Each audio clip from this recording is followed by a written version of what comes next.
everyone, welcome to today's video. So today I'm going to be harvesting my basil. Now I've got my Italian sweet basil right here, and I've got my red basil, which I've already harvested over here. Now it's trying to go to seed, so I have not been trimming it like I'm supposed to, but trimming it will definitely make it bushier, fuller. Now I've got this sitting in pretty much direct sunlight all day. It loves the heat. It likes moist but well-drained soil.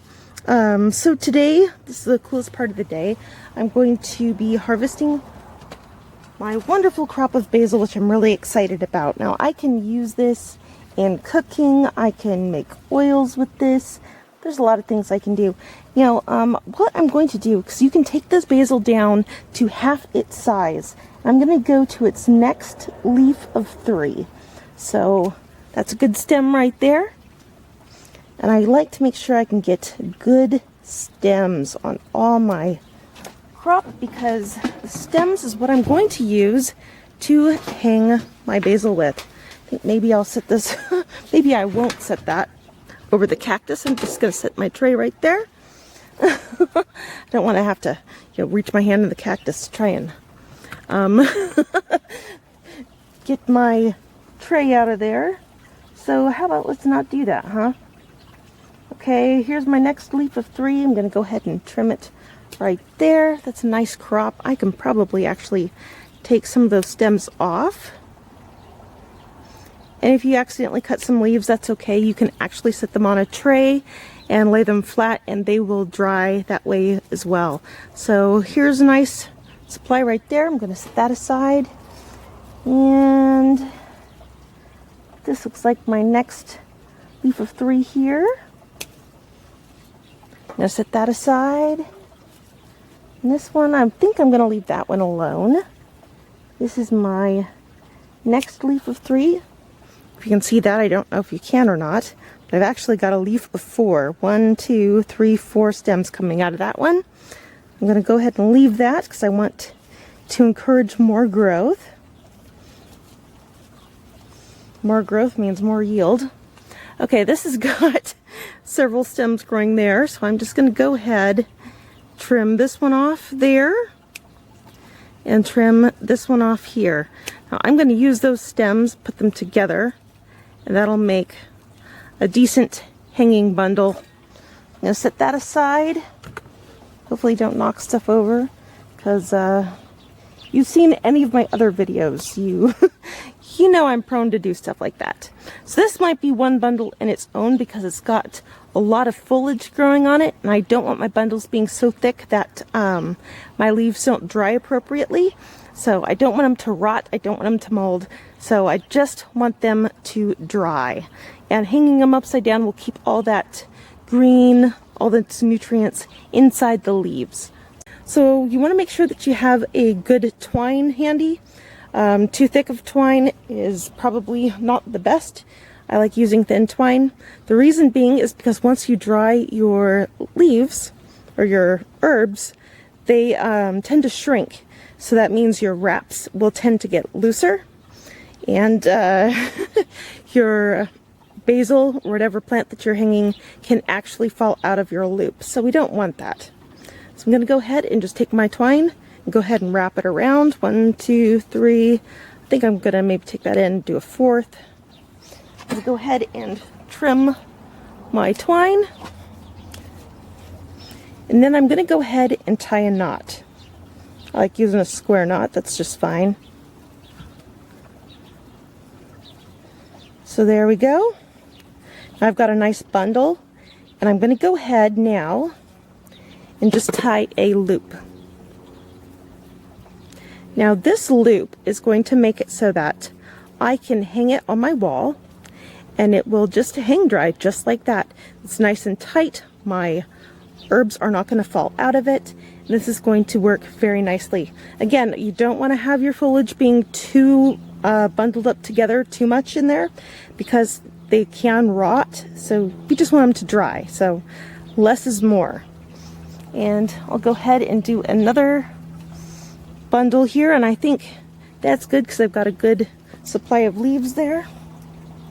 I'm going to go ahead and get my twine. I should bring that up a little bit so it's a little bit more handy there. All right, so we'll take the twine. I've got a little bit of my tail there handy. Okay, I don't need too much, just enough to wrap it around a few times. I don't want to catch any leaves. I mean, I guess if I want to kind of hook it in there so it doesn't slip out as easily, I can go just underneath the leaf like that.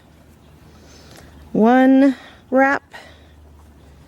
Oh, come on, fumble fingers. All right, so 1, 2, and there's my 3. I'm gonna go ahead and trim it. Where did I put my scissors at? I guess I won't be trimming it. Tie a square knot. Oh, what do you know? I found my scissors. I'm such a dork. Jeez.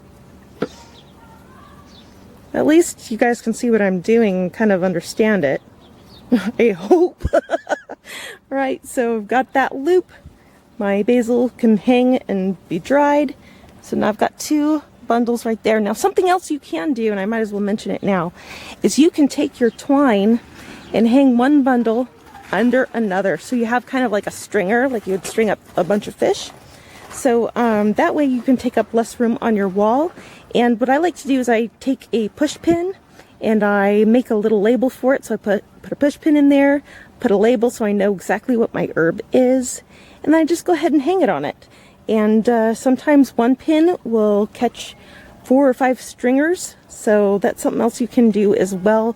That will also help save time on your save space on your wall. If you don't have 2 push pins, you can just do 1, and you know, I guess you guys understand. But that's one way that you can do that. Also, you can make a clothesline and put your stringer through one that way, and you can hang them up on a clothesline and they'll just hang beautifully, and that way you have everything all in one place. And this should do for right now. I'm going to go ahead and get ready to tie up the rest of my basil, and we'll be back. Okay, so I've come to the last bit of the drying process. So I've already washed my my fresh basil, and I've got them all bundled up in little bundles all together. Now, when I do my stringers, I like to take my short pieces and put them on the top, just like that. So then when I hang my second bundle, which will go kind of right underneath of it, I'll only have my leader string being basically just a few inches. Otherwise, if I put my large pieces on the top, I'm going to have my leader being more like 6 or 7 inches. So this will help kind of use less waste for your string. So I start with the short pieces on the very, very top. I'm going to go ahead and take my leader. Well, I'm just going to empty my hands a second. Take my leader thread, whoop, put that back in the hole. There it goes. There we go. Good tie knot there. I'm going to go ahead and get my second piece of basil, my basil bundle, I should say. I'm going to thread it up, and I can pull the string out and say, all right, well, this can go right there. That'll work just fine. I'm going to go ahead and tie it off right there. And that way, if I needed to, I can just put one label at the very top so I know my whole string is going to be nothing but basil or whatever other herb I decide I'm going to hang dry. And if I don't have a whole lot of room on my wall, this will save a lot of space doing this. You can also make like a clothesline and put your top loop right on a clothesline, and then you can hang a whole bunch of herbs that way, and they'll dry beautifully. But that way you'll know exactly what each one is, and it'll save space and time in the long run. So I hope that this helps you, and I'm going to go ahead and finish up the rest of my stringing, and we'll be back in a bit. Hello everyone, welcome back. It has been about a week and all the herbs are dry. I'm really excited, yay! So I've got my basils hanging up, I've got rosemary, lemon balm, yarrow. I've got so many different herbs, guys. I'm not even kidding. I'm really excited. So this is the clothesline effect I was telling you about. You can just put 2 pins in a wall and just string a piece of string across the top, and then you can hang your stringers of herbs all the way there. And I've got my lavender over here. I'm really excited. So today I'm going to be taking the basil off and we'll be chopping them up, and I'll show you how to do that process next. Alright, so now we need to take our basil off the stringers, and as you can tell, these are much smaller than what they were originally. I did have some leaves fall out, but again, you know, when you're drying your herbs, your strings that you tie it with will get looser, so you want to make sure that you have your strings as tight as you can get it. Otherwise, you will have leaves falling off. And this one is still not quite dry enough, I guess. This one's good. I'm just going to go ahead and remove that, put that in my little bowl here. This one's pretty dry. You can hear it just crackling. So I'm going to go ahead and stick that in there. This one could probably use a little bit more time to dry. So I'm going to set that aside. And this one, that's pretty good. I'm going to go ahead and take that out. This one's going to need a little bit more time to dry, but I am going to need to restring that. So I'm going to set those aside.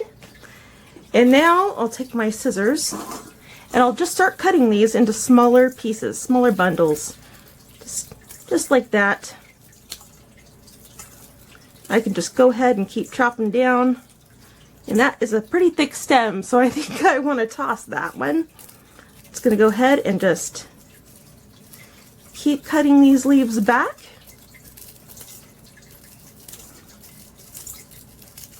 You want to have a bowl or something that you can cut your pieces into. Otherwise, pieces will tend to go flying. So just kind of like that. So having a bowl that you can cut them into is kind of helpful. Alright. I'm pretty satisfied with that.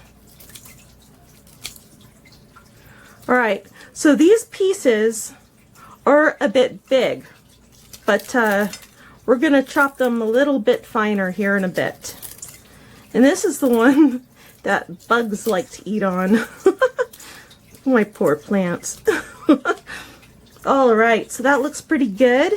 It's fairly small. Now I'm going to go ahead and transfer everything into my little chopper bowl, which I was so excited when I discovered that I had this. This just makes chopping up all those leaves really fine, so they'll be able to make a nice like sprinkle. Alright, so I'm going to go ahead and close my jar, and anything like this that you can dry chop vegetables or things like that in, that will be perfect. So I'm going to go ahead and just start chopping those up a little bit finer. You can tell already they're starting to get into a smaller bundle. I did try and sharpen the blades, but I don't know if I did it too well. Yeah, you can take scissors and chop it finer than what I did, but I found this worked so much better. I ended up blistering my hand trying to use the scissors to chop it all real fine. I can keep going.